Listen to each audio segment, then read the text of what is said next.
Balasannya kata Allah, akan kunaungi orang tersebut dalam naunganku pada hari kiamat, pada hari yang tidak ada naungan kecuali naunganku, yaitu di bawah naungan arasy.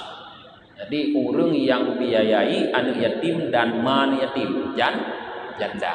Nah, maka bulu juga tempat janda. Hah?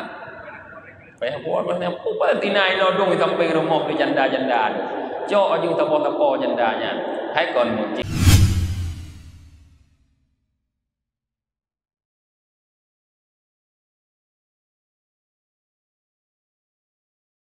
Waruya anna rajulan jaa ila nabi sallallahu alaihi wasallam faqal indi yatimun famimma adribuhu. Diriwayatkan seorang laki-laki datang menghadap Nabi sallallahu alaihi wasallam. Lalu ia bertanya kepada Rasulullah. Lalu dia memberitahukan kepada Rasulullah, indi yatimun. Saya mengasuh seorang anak yatim. Famimma adribuhu. Lalu katanya, apa alasan yang membolehkan saya memukul anak yatim tersebut? Biasanya yang kadang kagak tu pam dan tempai, pam dan cuti, pam dan pohon yatim. Apakah kita tahu alasan-alasan yang membolehkan kita memukul anak yatim? Ya, urang jamun yuk masa Rasulullah, bana yatim dia tanya ya Rasulullah. Alasan yang jut tapoh anak yatim.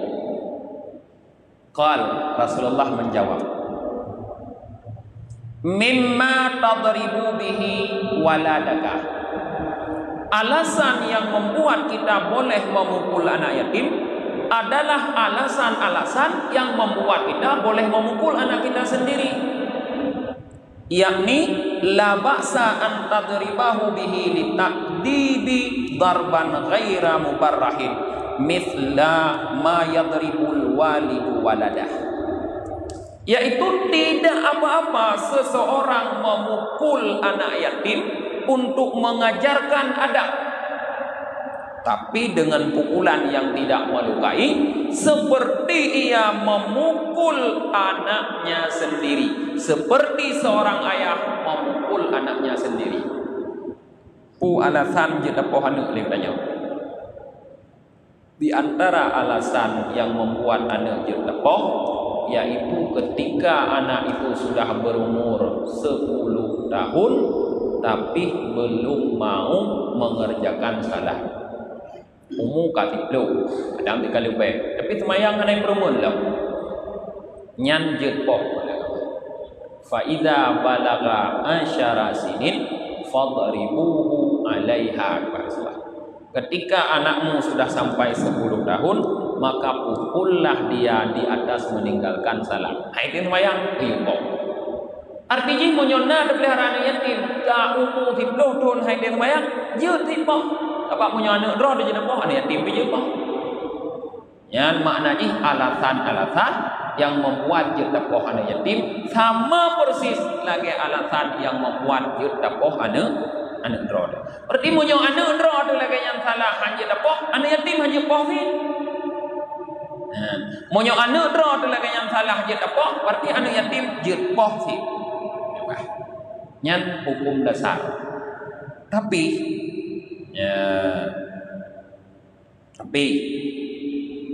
qala al-faqih rahimahullahu taala, in kana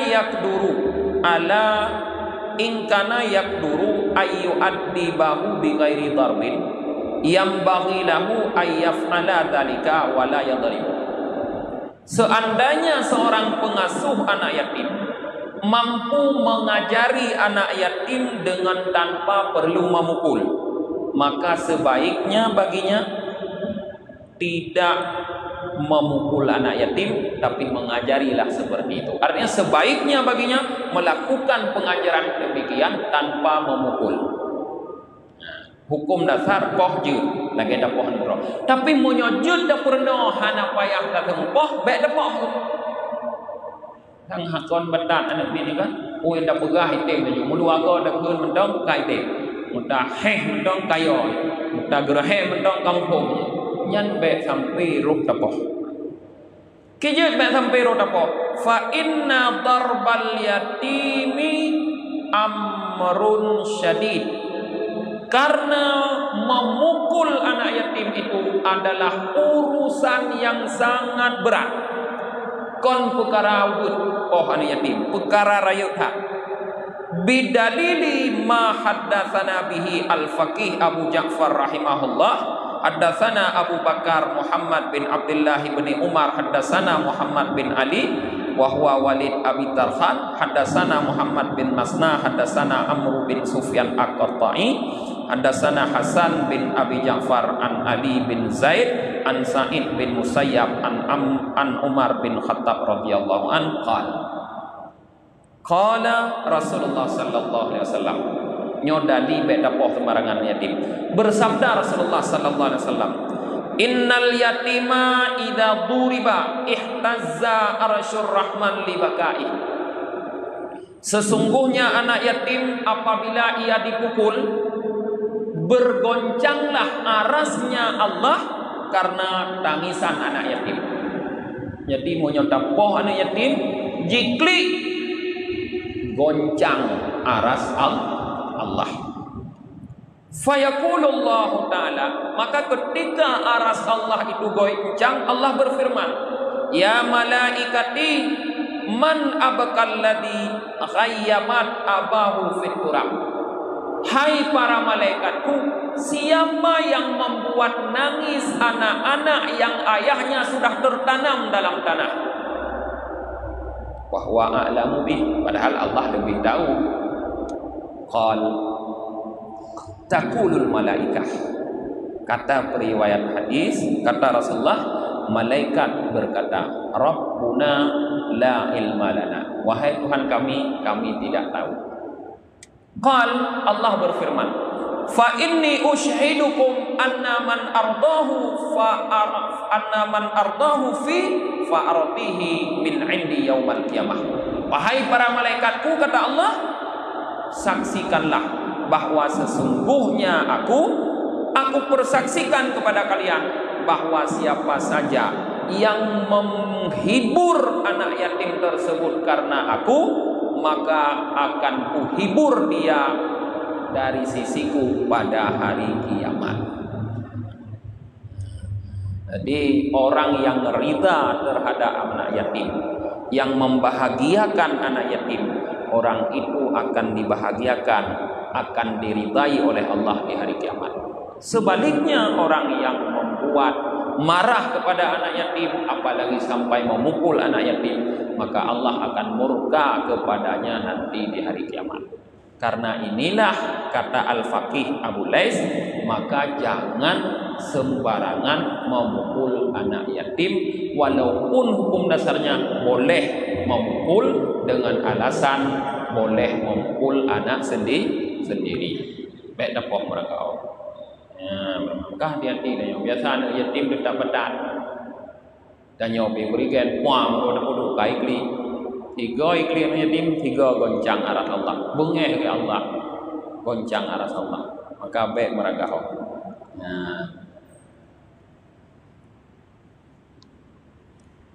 Wa an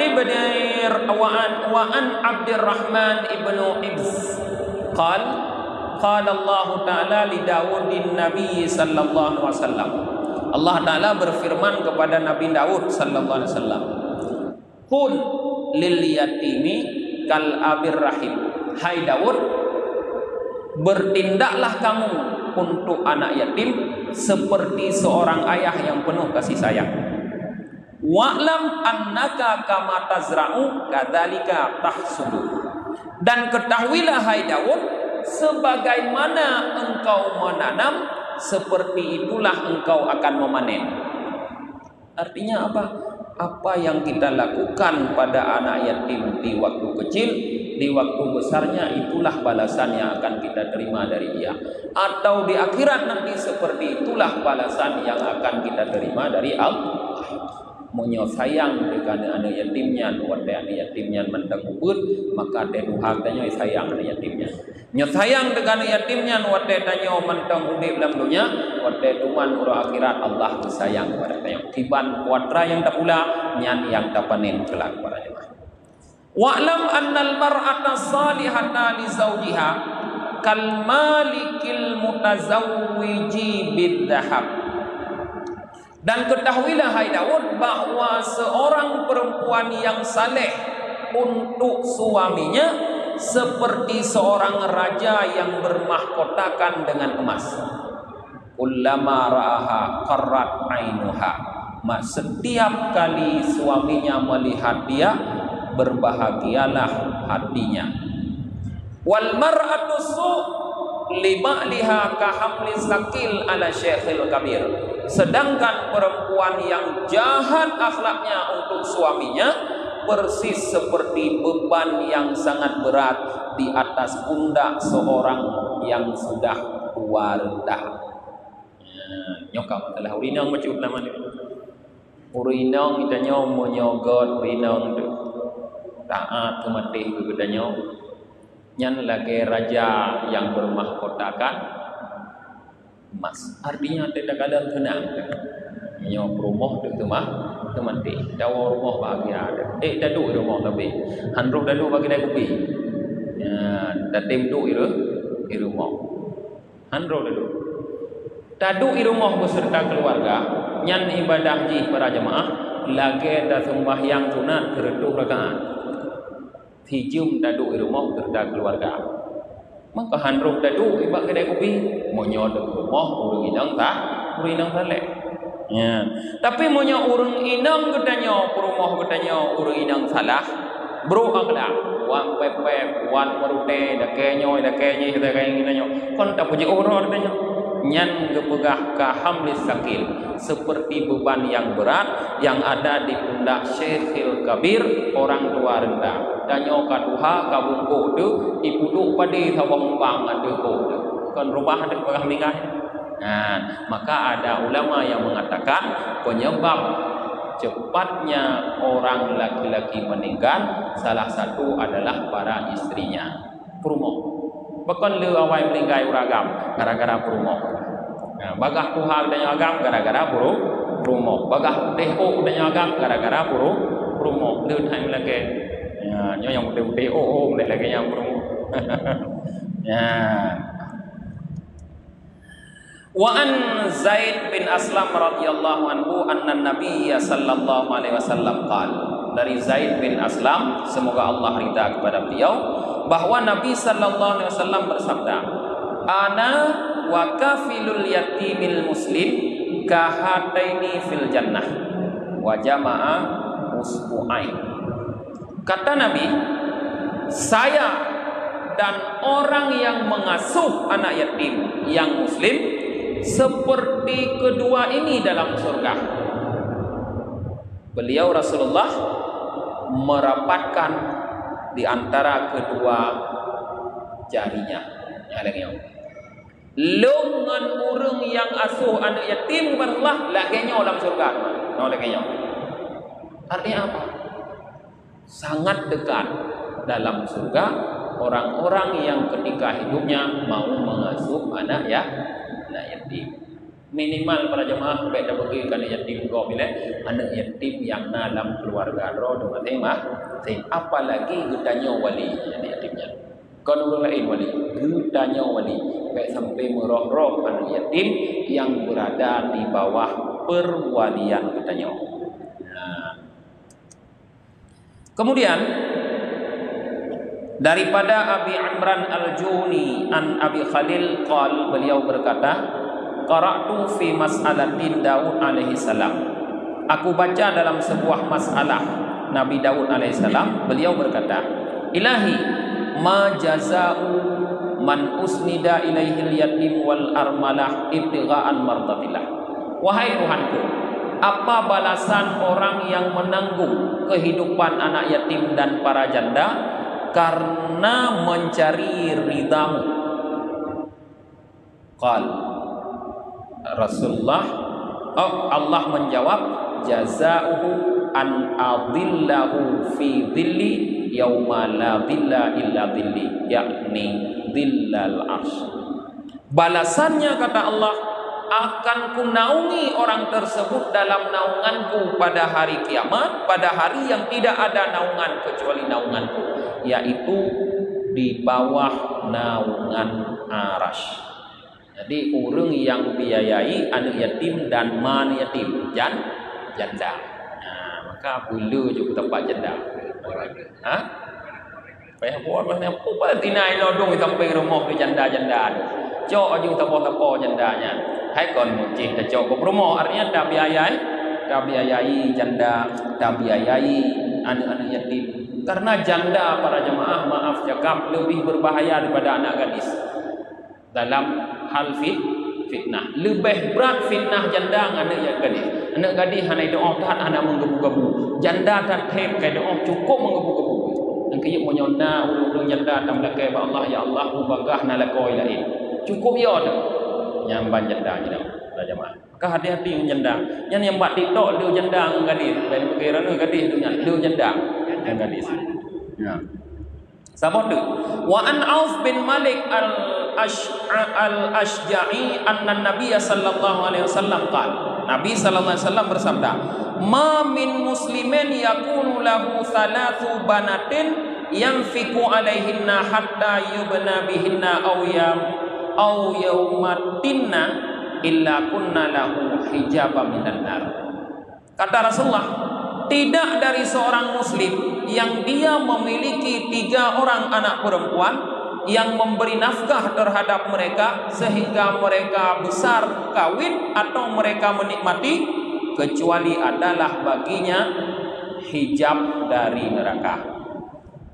Lehero anu inong kepada jemaah menyogot tadi di god tak usaha sampai tak berkawin atau sampai mati nyanjut ke hijab antara kita dengan neraka. Hijab dari neraka. Faqalat imra'atun, seorang perempuan berkata, "Ya Rasulullah, awisnatan, wahai Rasulullah, kiban mo nyo dua dro, kon lehero anina dua ifagai." Qala au sanaten, kata Rasulullah atau 2. Artinya 2 orang anak yatim kalau benar kita beri nafkah, kita didik, kita ajarkan sampai kita nikahkan atau sampai mereka meninggal, mereka akan mampu menghijab kita dari api neraka. Nah, mungkin sampai di sini kajian kita pada malam ini. Kita tutup dengan membaca doa akhir majelis. Subhanakallahumma wa bihamdika wa nashhadu an la ilaha illa anta wa nastaghfiruka wa natubu ilaik. Subhana rabbika rabbil izzati amma yasifun. Wassalamun alal mursalin walhamdulillahi rabbil alamin. Sallallahu ala Muhammad sallallahu alaihi wasallam. Sallallahu ala Muhammad sallallahu alaihi wasallam. Sallallahu ala Muhammad ya Rabbi salli alaihi wasallim.